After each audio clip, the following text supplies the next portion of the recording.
welcome to this wonderful gathering for an organization that certainly deserves all of our support and certainly our prayers. And what a wonderful opportunity, and I'm grateful for being invited to share with you in the good work that they do. I'm reminded in our Judeo-Christian tradition, there's a wonderful passage that says, permit little children to come unto me, and to forbid them not, for of such, we read, is the kingdom of heaven. It's in those little words, to forbid them not. That's where we see certain rights. We see certain aspects of life that have value and worth. And we know that indeed we are in a responsible position to address those issues that can make our world a better place in which to live. Herein lies the biblical message declaring the value and the worth of children. In following a child's example of innocence, trust, and hope lies the underlying foundation that is basic to our whole concept of civilization. And so, O Lord, we gather this morning in the presence of those who have the authority to take legislative steps that can make a difference in the lives of our children. To acknowledge that as a society, we are truly our children's keepers, and to use our voice in defense of those who have no voice because of age. May we never forget the words of Edmund Burke when he writes that all that is necessary for the triumph of evil is when good people do nothing. Put into our hearts, O God, the power to heal broken lives, to heal broken homes, and the broken spirit that makes one feel victimized. Give us the tools and the motivation to repair that breach that can once again make one feel whole, worthy, and valued. These ideals are more than legislative ambitions. These are the ideals of America for which we hope. These are the ideals of America that fulfill your promise that you truly have not dealt so with any other nation. So until society learns to permit children to be what and who they are with all the promises of a fulfilled and happy life, until as a concerned people we allow children to dream of life's joys and accomplishments, and until as responsible leaders we are advocates for a child's growth and development, then as a nation we are nothing but passengers on the turbulent seas of life. So together, we may experience new harbors of grace, protection, and safety. By your direction, O Lord, make the welfare of all the supreme law of the land. And in these troubled times, teach us how our love and concern can bind the wounds of those who are victimized by fear. And so, O Lord, we come now to you in these moments of reflection as we look at each person in this room with who we are as disciples of these new days that we live in. May our sense of reconciliation replace aggression in our society. May our caring and support replace apathy. And may our love be felt for those things in life that are unlovely.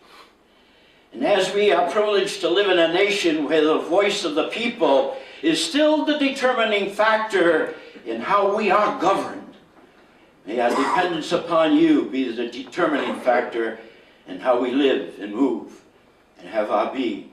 So bless this gathering and the meal that we find here today, that we may find the nourishment to do what we always perceive to be the fulfillment of your will. In his name, peace, shalom, and amen. Thank you, Reverend Lawrence. Thanks so much, everyone.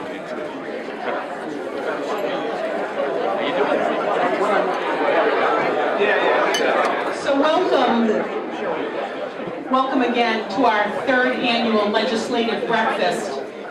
And thank you once again for your presence here today to learn more about the Children's Advocacy Center. And thank you for your support of our mission to empower children and families to heal from the trauma of abuse and violence through community partnerships, education, and the pursuit of justice. The Children's Advocacy Center is pleased to have so many distinguished guests present today. To our Bristol County Senators and Representatives here today, I thank you for your gift of time. I truly know how precious it is, and that your attendance here today is evidence of your belief in our work and your knowledge of how important the CAC is in your respective districts. So thank you very, very much for being here today. I would also like to ask any other elected officials from our cities and towns to stand up and be recognized. Other elected officials here today? Thank you as well for being with us today, and you will see that our services touch every municipality in Bristol County. I would rather speak about today's gathering more as a brief educational forum, an opportunity to share what the CAC has been up to in the last 12 to 18 months, our accomplishments, and of course, our challenges, which is really a report on the unmet needs for the children and families of Bristol County. But before I do that, I'd like to take a quick moment to introduce the staff and volunteers of the CAC who work tirelessly to provide the best services possible for the families we serve. Denny Zemba, who is our program coordinator, if you could just wave. Thank you, Denny. Angie Auclair, development manager. Susan LaChapelle, administrative assistant, is over there. He can't be with us today, but Will Jacobson, our finance manager, who's with us a couple hours a week, is not present. Jessica Costigan, forensic interviewer. There you are in the back, thank you.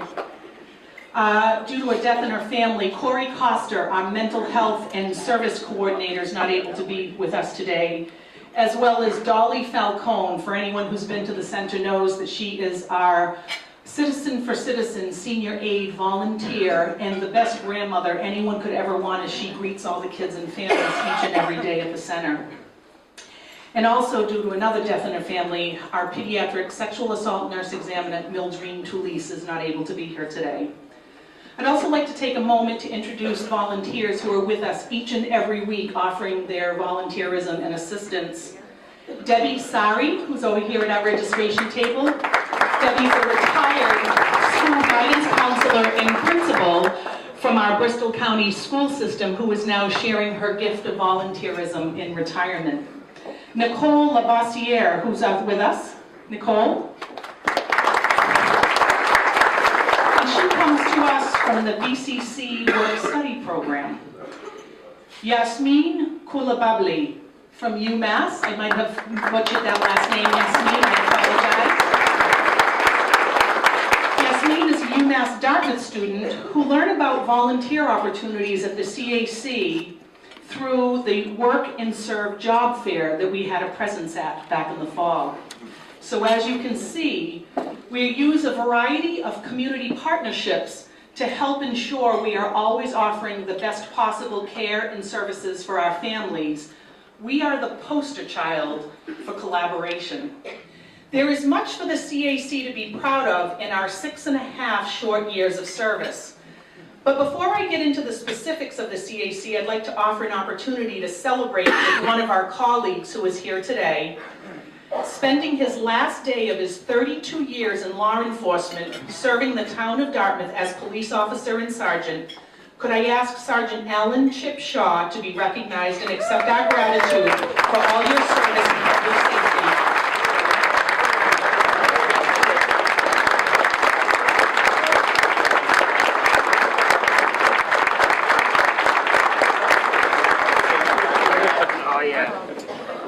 When I thought of the purpose of today's hoping and what I wanted for all of you to take away from the speakers and the information that you will hear.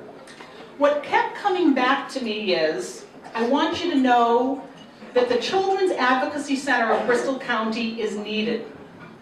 We are making an impact. We are the experts in child sexual abuse. We are doing so much more than providing direct services to the children and disabled adults who experience violence, sexually, physically, those who have witnessed it. And the CAC has a lot of work to do to address the unmet needs, particularly outreach, awareness, and education, all towards the goal of prevention. I'd like to give you a little bit of foundation and information on the CAC movement and recent research conducted on the national level, and then I'll give you some data about what's happening locally at our CAC. The CAC model of teaming and bringing together collective expertise was developed in the 1980s, some 28 plus years ago, after a horrific case of child sexual abuse couldn't go forward due to the child being interviewed multiple times by those agencies with investigative responsibilities. They used an adult interrogation model of interviewing with little developmental sensitivity. The child received no medical care, no supportive services to the parent, and no mental health treatment. The child could not tolerate the court and the trial process, and the offender was not held accountable. The CAC movement and model of service delivery has come a long way. While we are still very, very young in our existence compared to that of the inception of the CAC model, we are in the forefront of providing evidence-based services to an ever-increasing number of children and families in our county. We've learned a lot in the almost 30 years since the model was developed. Chris Newland, a colleague of mine and the executive director at the National Children's Advocacy Center, which is located in Huntsville, it's the Huntsville CAC, and the National Training Center for Children's Advocacy Centers. Based on national research, he reported in testimony at a hearing before the Senate Committee for the Judiciary Subcommittee on Administration Oversight in the Courts. And here's what he reported. He reported on a multi-site evaluation of children's advocacy centers across the country, a study funded by the Department of Justice, which incorporated all of the published research as well.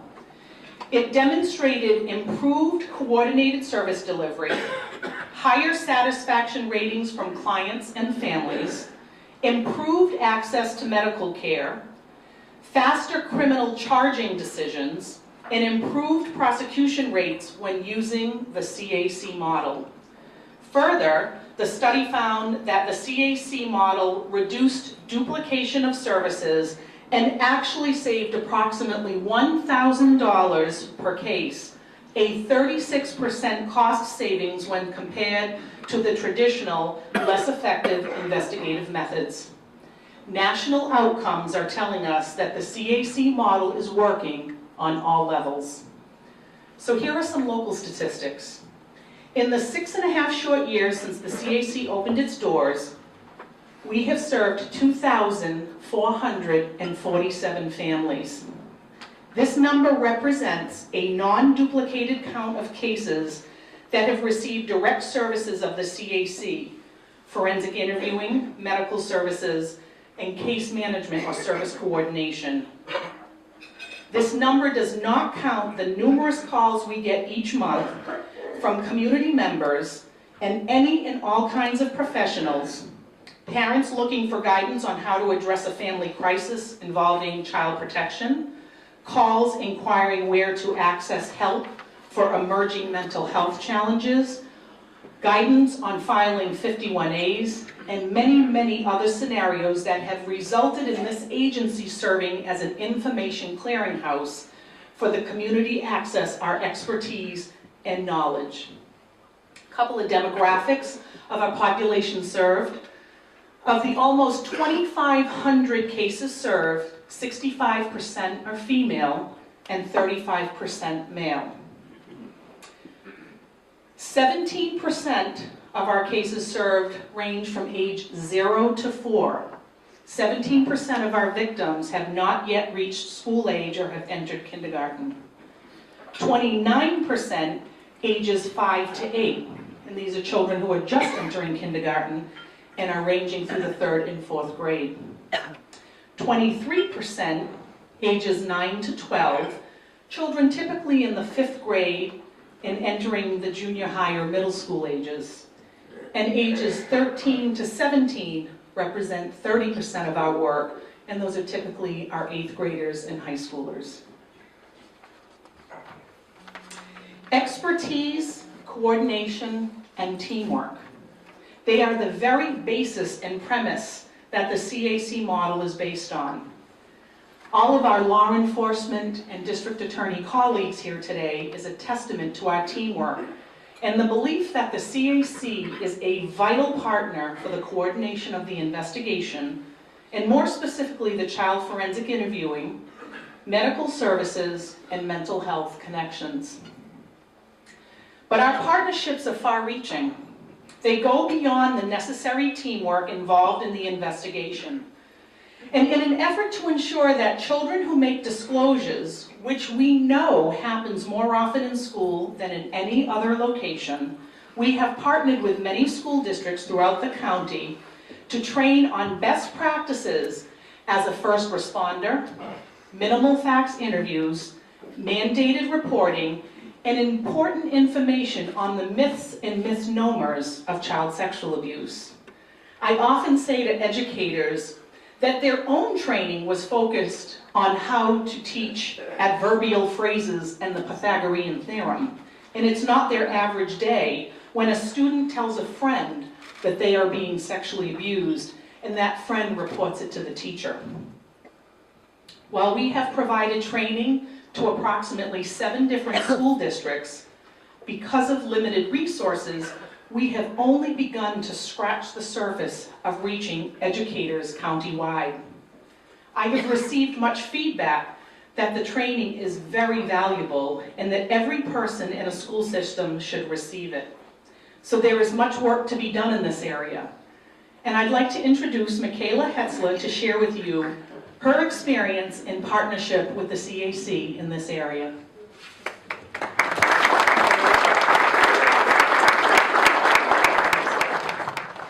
I stand here today as a huge supporter of the Children's Advocacy Center on so many levels. They serve the needs of youth and families affected by child abuse, and I truly can't think of a more noble and needed cause. At a very young age, child sexual abuse affected my own family in a deep and traumatizing way that only this type of violence can cause. Like many of these cases, you'd never think it could happen to someone in your own life. While he may not realize the connection, Representative Alan Sylvia, in his previous profession, was a huge champion of my family's cause, and I thank him today for that. With his and others' support, we were able to get the resources we needed to heal and grow. Aside from the investigative piece, this support came in the form of various scattered services, including advocates and counseling services, a very different context than which the Children's Advocacy Center operates. It certainly wasn't an easy road, but it led to the best outcome we could have wished for at the time. There are no words of appreciation to truly describe the thankfulness I have for these champions of children. And the Children's Advocacy Center is an organization full of these champions, a group solely dedicated to this work of helping kids who need it the most in the most compassionate and holistic way possible. Currently, I'm a school adjustment counselor at BMC Durfee High School in Fall River, and I'm very proud of our district and the way we've embraced unbelievable collaborative work with community partners. Many silos have been broken down as our entire city truly understands now that in working together as a team, we can best serve our children. Our partnership with the CAC is a prime example of one of these priceless relationships.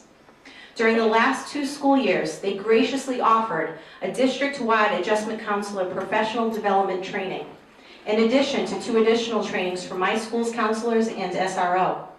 I also know they offered a training to all of our SROs. Furthermore, they provided an entire faculty presentation at Durfee to offer support and counsel surrounding mandated reporting. Our city's education professionals walked away with incredible tools that made them stronger in their work and more knowledgeable in responding and serving those who we sadly do meet on a regular basis who are affected by abuse. The importance of CAC's expertise and information surrounding best practices has not only served countless children, but also provided the tools that many professionals working with the youth in our city desperately not only need, but need more of. At the trainings, we all learned of the efforts of the CAC to address prevention through sharing their materials on sexual abuse prevention for parents and caregivers, sexual coercion for preteens and teens, and sexting, which we all know we need now more than ever. Being so deeply involved with youth and their social emotional needs on a daily basis, I see the challenges so many people have in understanding best practices for working with this population. Not from a lack of caring and concern, but from all of us just needing a little extra guidance and support, no matter what field we work in. One example of a case in which I partnered with the Children's Advocacy Center earlier this year led to the best possible results we can ask for in this type of work. It led to many momentary consultations via texts and calls with Michelle as soon as the case arose. And with Michelle's support, and trust me, those of you who know Michelle know you want her on your team at all times, I was able to do a little strong arming in preventing the child from being interviewed multiple times, which certainly can lead to unnecessary re-traumatization. The child was able to be interviewed by a forensic interviewer at the CAC by 1 o'clock that afternoon with all parties involved who needed to be. Within an hour and a half, an arrest was made based on that interview. That is tremendous and certainly speaks to the credit CAC deserves in making sure this child and family was supported while assisting and immediately being able to see justice served. The Children's Advocacy Center offers so much, but we need more of it. Great programs, of course, come with the need for monetary support, and I know all of you recognize the level of importance they play in the health and safety of our kids. Again, as I speak to you, I support the CAC today on so many levels. I'm a counselor and an advocate. I'm a family survivor. Most importantly, I'm a mom. It's so important to know there's an organization out there I would trust with the responsibility and compassion to serve my own children. Thank you, Michelle and the Children's Advocacy Center for the work you do, the children and families you save, and the bright future ahead for your making such a huge difference in this community. And thank you all for coming to support them.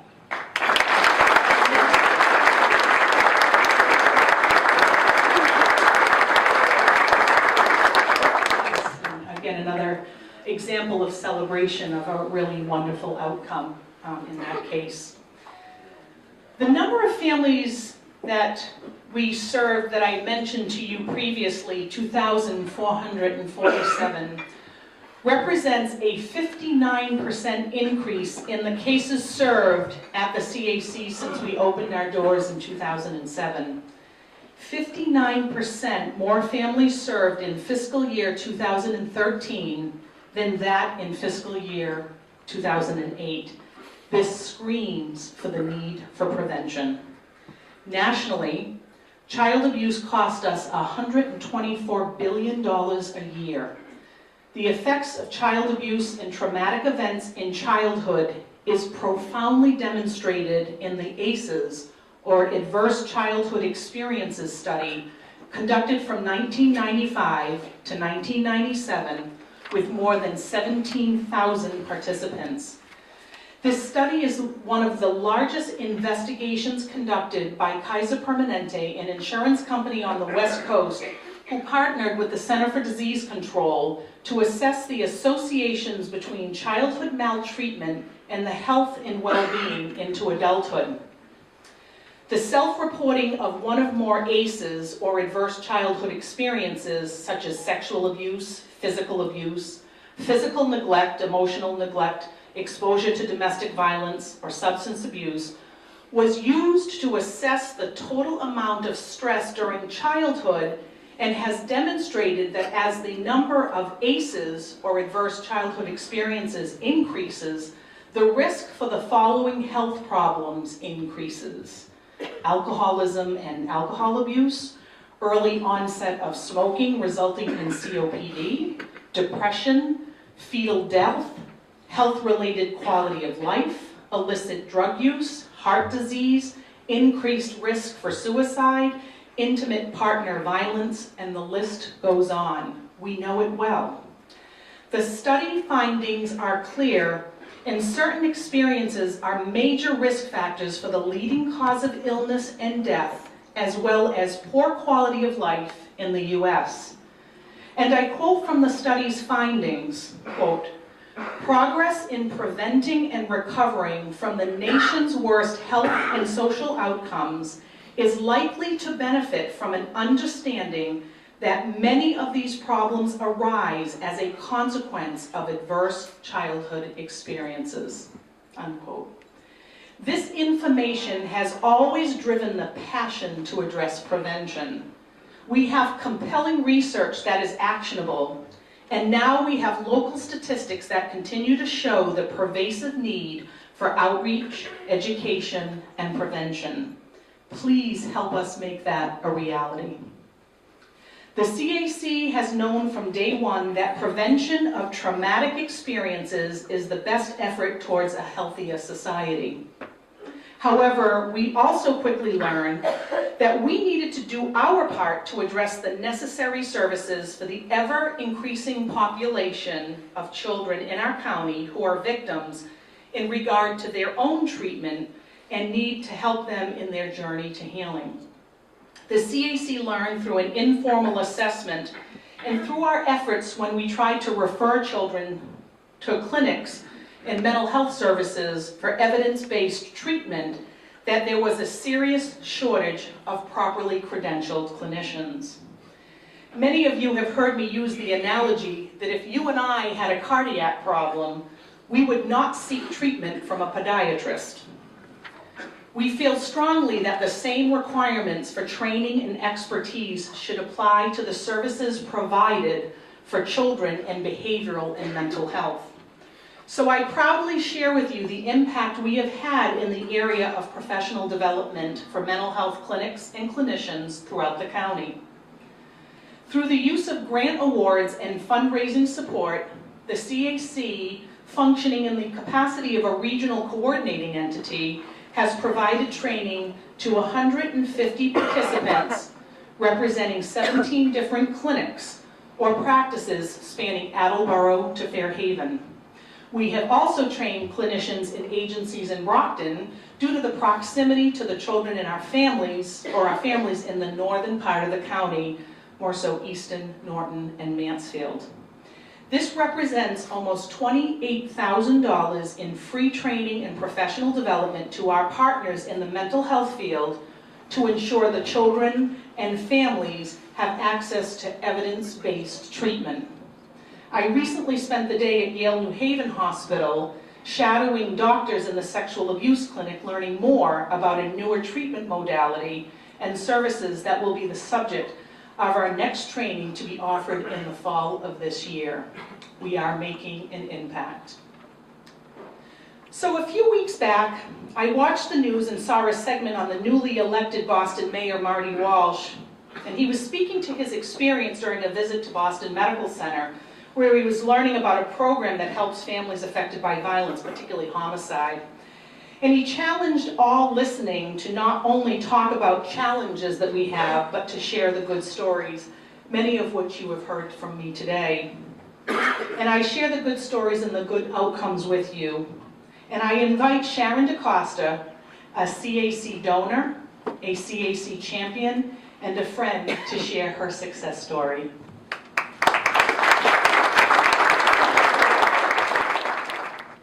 Okay, good morning, everyone. This is my first go at public speaking like this, so bear with me. And I'm a little under the weather. I've been asked to speak to you today with the hope that with your help, children and families will have continued access to the Children's Advocacy Center of Bristol County. But more importantly, so that other children and families can be spared the pain and nightmare that my family had to endure.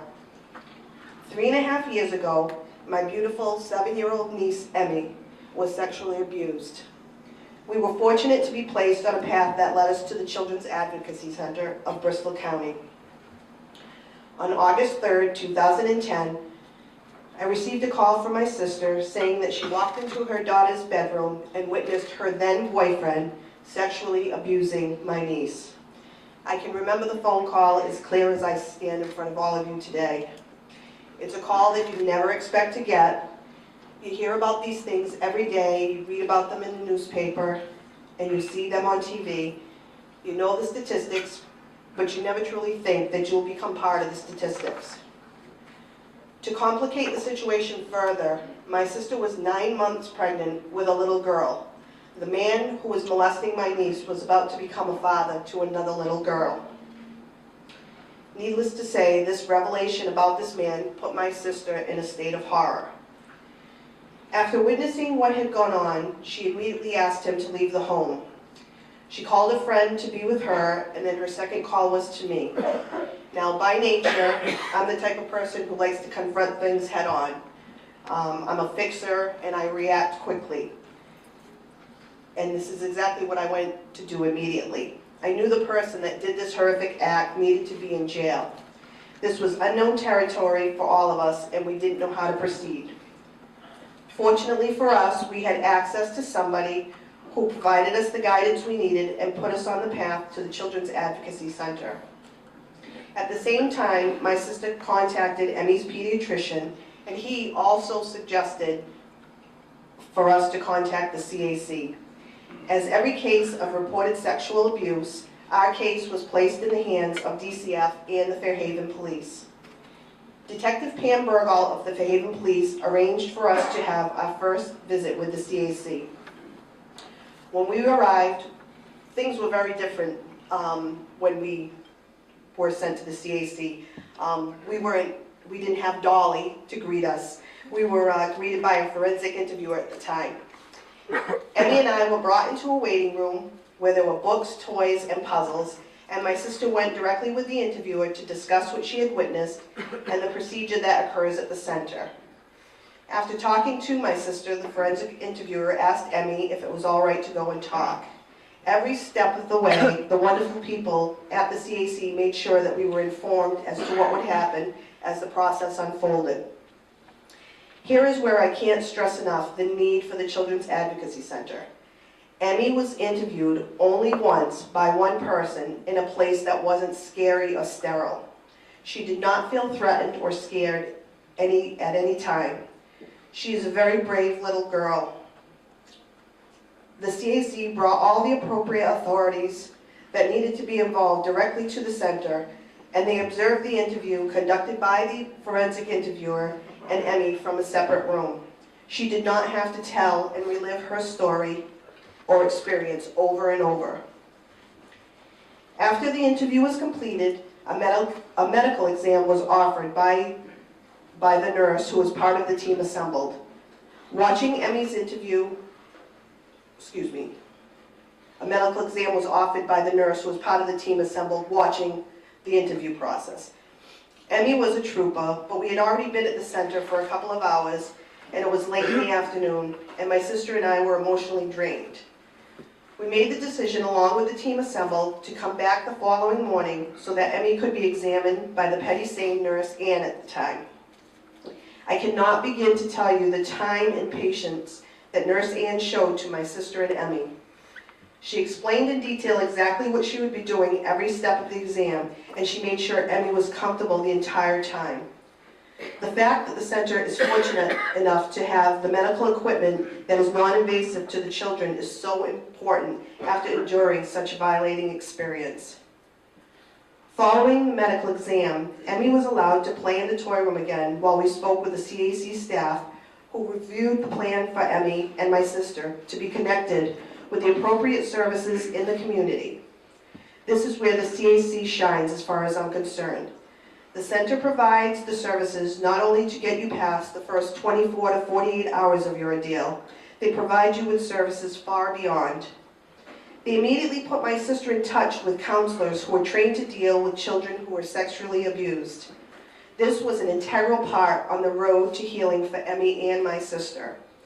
What also impresses me is that once you become part of the CAC family, they have made it their mission to continue services to the victim far beyond their initial visit.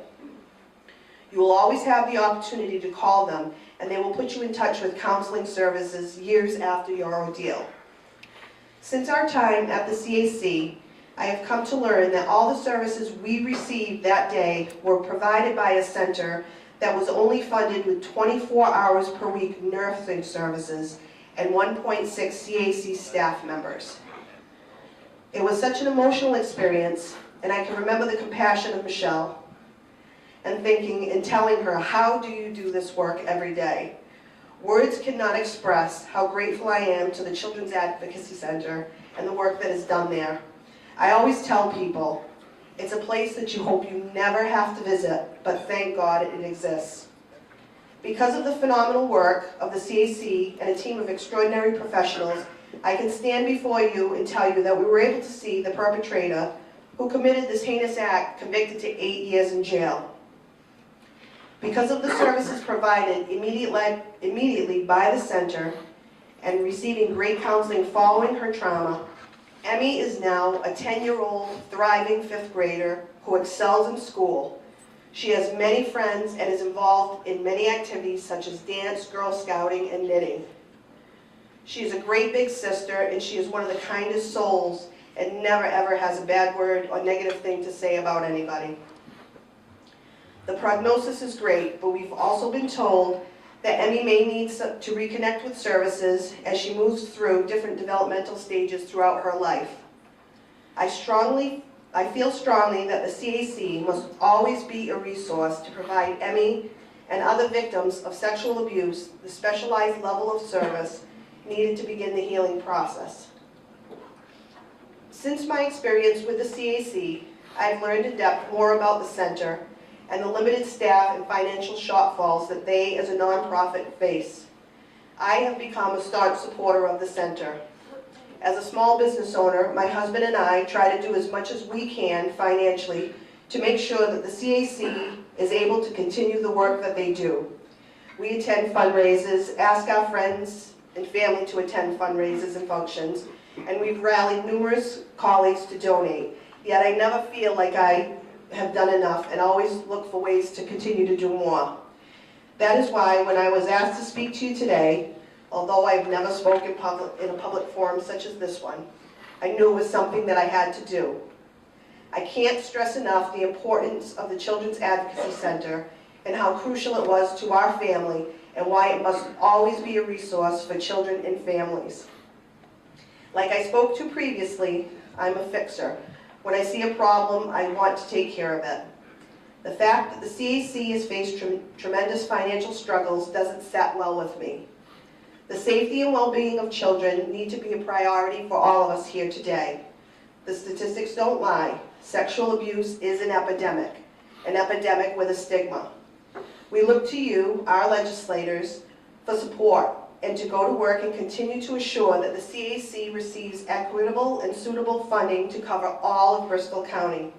I have made it my mission. Please make it yours. I'd like to leave you today with this thought. For those of you who have not yet visited the center, please make it a priority to do so. When you walk into the center, you are immediately drawn to the many little handprints that are painted and put on paper and placed along the walls of the center. These handprints only represent a fraction of almost the 2,500 children that the center has provided services for. You cannot see those handprints and not be moved. We will continue doing our part with private funding. Please help us to ensure that the CAC continues its services to children and help the center begin to address the much-needed programming for educating and prevention in our community. Thank you very much.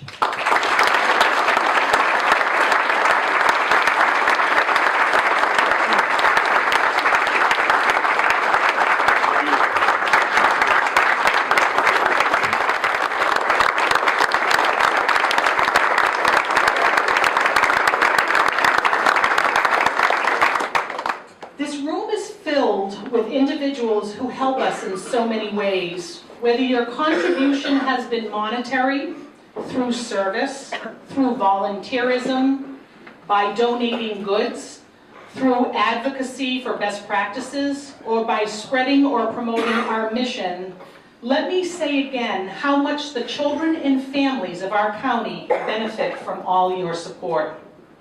Having our funding restored last year to the fiscal year 2008 funding levels has really helped in moving our services forward. Though it has been a challenge to keep up with the services, and their ever-increasing number of families we are treating. So the message here is that we have more work to accomplish. We need your continued support to address the much-needed education and prevention in our county, so that someday I can stand here in front of all of you and report the decline in cases presented to the CAC, because our education and prevention programming is making a difference. Wouldn't it be nice to talk about the decline of children and families presenting to mental health clinics for treatment of complex trauma because we have made an impact with parents to provide better oversight of their caretakers of their children, and because they start talking with their children early and often to empower them to keep their private body parts safe. If we had just a 5% decrease in cases some year, just think of the monetary savings we would realize given what we know about the societal consequences of adverse childhood experiences. So I leave you with the words of Marian Wright Edelman, a longtime child activist. If we don't stand up for children, then we don't stand for much. Please stand up for the children of Bristol County by helping us expand our services, for resources to address the commercial sexual exploitation of children, to reach the profound unmet needs of awareness and education to prevent the further increase of cases served at the CAC, and stand up for children so that we can better reach those who do need our services because someone has harmed them. Stand up for the children of our county by continuing your support of the Children's Advocacy Center of Bristol County, by making the CAC your priority so we can perpetuate our vision of turning tears, fears, and bruises into hope, healing, and justice. Thank you so much, everyone, for being with us today and listening and learning a little bit more about what we're doing at the CAC. And if you haven't ever had the opportunity to come see us, we welcome you as a guest in our center at every time. Thank you again for being here.